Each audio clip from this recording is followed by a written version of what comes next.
So for January's back lever, Manna, and front split, we're going to work the eccentric back lever.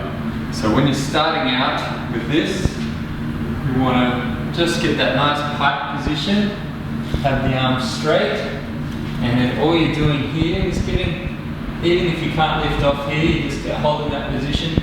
Easiest position to start with is just a parallel grip, hands facing each other, and slowly lowering forward. Controlling that, getting that nice control through there. Lowering down, the further you can go, the more conditioning you'll get. Then you can raise the rings up a little bit with that to get more of a deeper stretch. Still keeping the toes down, but it's just that one slow eccentric rep. Then after you've got it down with the toes down, you're just taking it into taking the toes off. There. And you might just find that as you're coming down, you just slowly tuck. You can work that grip, underhand, overhand, lowering down into that nice German hang stretch. You can raise the rings even higher to get more of a stretch at the bottom. You want to focus on getting a nice strengthening response through that full range of motion. So that way your shoulders are healthy all the way through. Now if you've kind of progressed in the tuck, you want a bit of variation. You're starting to get the open tucks and you've got decent control there, then an option this month is just using a band. This is quite a fun one to get a feel for the harder versions, but obviously you want to have a nice base before you start getting into these. And this is just another way, because the journey is long, to condition the shape and get body awareness before you go into a full front lever, and you can work your way down the bands of this. The band's quite helpful in this, so it does give you a lot of support. So when I'm coming up and going down, you want to get inverted there, and then lower yourself into it. So control it, pulling those shoulders forward, and see lower down. Slowly lower, trying to get that nice, slow conditioning. Can come out that way, easier exit, especially if the rings are a bit higher, is just to reverse it so you don't end up slapping yourself with the band. For the Manna, just doing an eccentric. This one's quite hard to lower down. If your wrists are tight, you can turn them out that way or that way even. Preferably it's to get into it with the fingers this way so you get the wrist stronger to handle that lean. So you're starting here and then lowering back. Slowly lowering into a heavier position. That's quite strong there. Again, yeah, if your wrists are pretty sore with that, just go with the version that feels right, but you're trying to condition that whole chain, so eventually you're going to have to condition the wrists anyway, even if you develop lots of strength there. But sometimes you tweak your wrist, or it's just a weak link, so you're not really getting good conditioning, and you want to have that as an option to work on and work around as the wrist comes back online. So then we're doing an eccentric front split. You can have one under the knee as well with this, with the slider. Now, if you don't have sliders, you can do it on a polished floor with some towels, or you can just, even doesn't matter what surface you have, you just use the rings and lower yourself down, spotting yourself. That way you won't rip up the grass if it's on grass, or won't tear the skin. And you're just working on lowering yourself down and getting strong through that full range. So 30-second one leg, 30-second the other leg. You want at least kind of 15 seconds going down to get a nice conditioning response. And just like I'm saying with all the other workouts, if 2-minute rounds are too quick, do a 3-minute round, take a bit of time in between. You're trying to really tuck that pelvis and get that control as you come down. So working that, if you've got time you could even do 5 rounds, but 3 to 4 is quite good to tick off. Now we're working the high pull dip and deadlift, and lunge with that. Change from the deadlift now. So this month we've got the inverted high pull.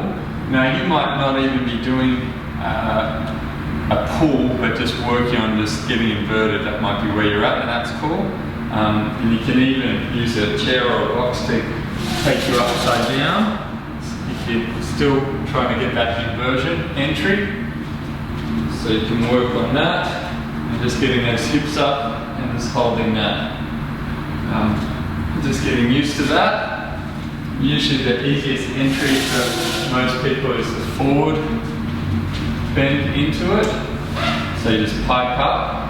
So it's similar to what we're doing with the back lever. And you're just piking up into it, pull, and raise up. You can even tuck there and just getting inverted.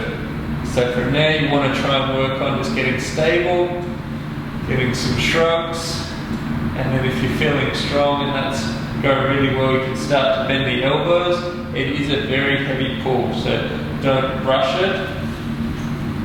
Make sure the buckles aren't against your body like that. But you're trying to do the reverse of the dip position and get that same control and range of motion. Now with the dip, when you're starting out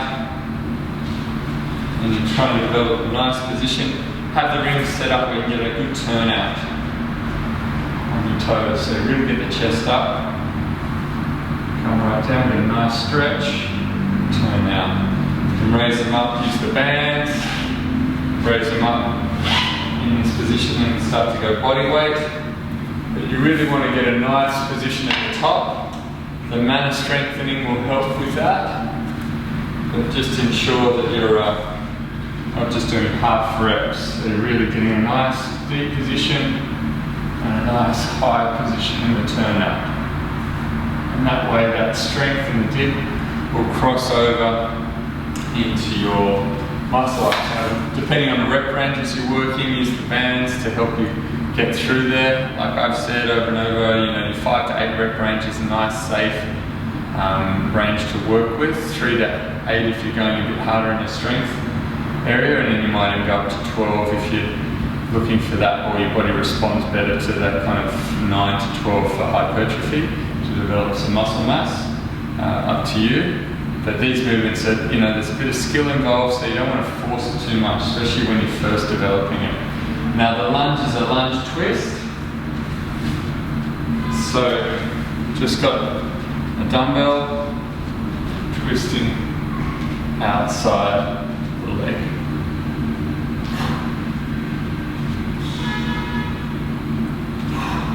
You could do it walking along. You can do it step back as well, which is a bit lighter on the knees.